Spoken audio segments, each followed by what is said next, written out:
leave here and we go our separate ways. But let this be something that continues with the night.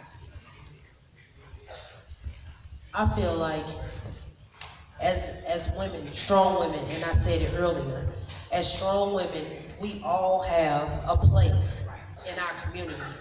That there is no way that we could not, if I don't have the resources to get those families or parents, I know one of my sisters that sit along this panel can definitely direct, or put them where they need to be.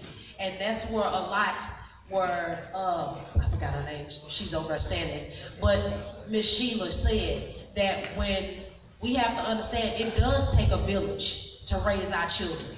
And we have to remember back in the 60s and 70s, you could not walk from one corner to one corner and say a cuss word and be cussing out an adult, and by the time you make it to your house, your mother did not know about that.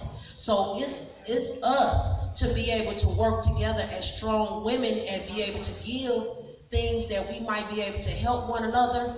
It's a lot of things that I don't know, but the documentary that I'm putting together, I went and got sisters or mothers that have been there to help me transition through, because I'm not a rocket scientist. I'm just one person.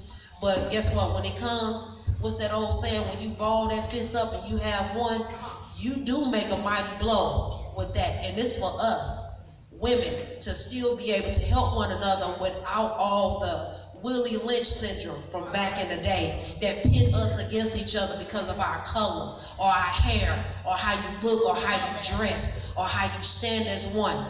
I feel like we all guys kids, and at the end of the day, I don't care about your color. I don't care how big, skinny, short, bald, you fall out, pass out, or whatever. If I can help you, I'ma help you, because that's how my daughter was before she didn't care about none of that. She Nothing. still helped. And this for us. I feel like if we both can all grab hands together, this is our strike. This is our strike together, including Miss Shirley. This our strike. This our strike. This what we gonna strike with. Everybody else gotta strike with us too, because we can't just do it by ourselves. I have two comments left before we end this panel. I'm gonna let Ms. Price go, and then I'm gonna let Ms. Askew. And that is so true. I was just recently at out of North County at a beauty salon store, and a young lady from behind she was back there where all the supplies were, and she said hello, and I said hi. I think what it is too, as black women, we always criticizing each other instead of complimenting each other. That's it.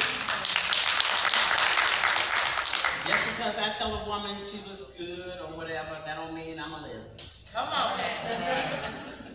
I like what you got on. I wish I could wear it. I'm not in a size 6 yet. I'm giving you a compliment.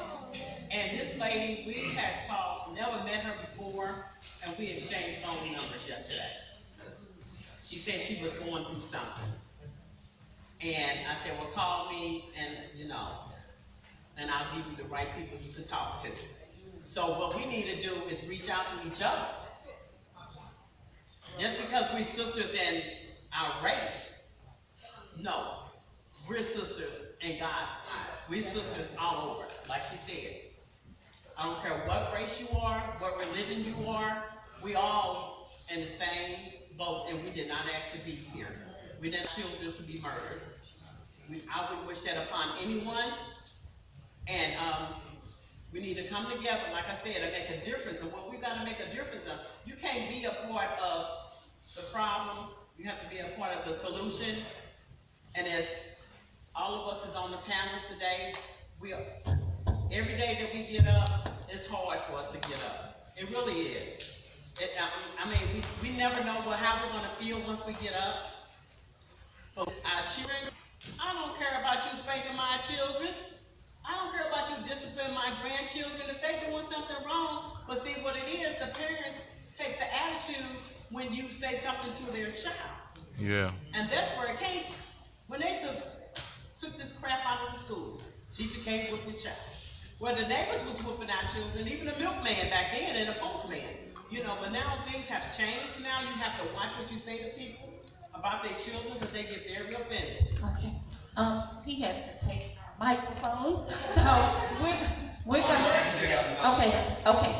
I'm gonna, we got one mic here, so I'm gonna pass this down to this, I apologize, we got about 300 kids waiting for the group project X to perform somewhere. I just got a call, we didn't know it, we were on our way somewhere else. But when they call, we come. Yeah. Thank you, appreciate that, sorry about that. That mic works just as good. They just need support. Thank you. The first thing, when you first said that, we're here as a panel, and we're a small representation of youth. And so we are currently the voice of what you, hopefully you would say. And so it's we. It's we, what are we going to do? And there are a lot of things that we can do. For one, we can make our environment safe. Even if it's just making your home safe. Kids, children and adults have to feel safe where they are. So what are we gonna do to make our environment safe? If there are pedophiles in our neighborhood, we need to get them out of our neighborhood. If you see something, do something. We need to be bold enough, and we're bold enough in other areas. We need to be bold where it counts. We have been known to be women that would say what's on our mind. So how come we can't call somebody and say, get these pedophiles out of my neighborhood, and stay on their nerve until they're gone? There's no way in the world pedophiles should be near a school. There's no way in the world they should be in our neighborhood. If we don't say nothing, we don't get nothing. And that's one of the biggest problems that we as an African American community has suffered from. We don't say nothing. We don't say nothing.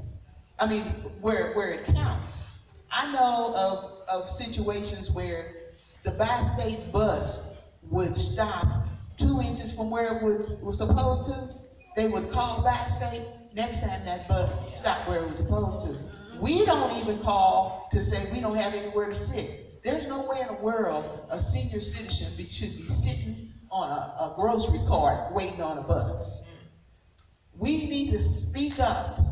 We need to say it. Call the alderman, call the city representative, call the police department, call them. Let them know that they work for you. You don't work for them. Our school system, our school officials work for you. You don't work for them. And when someone works for you, then you have a right to make a demand. We don't say enough.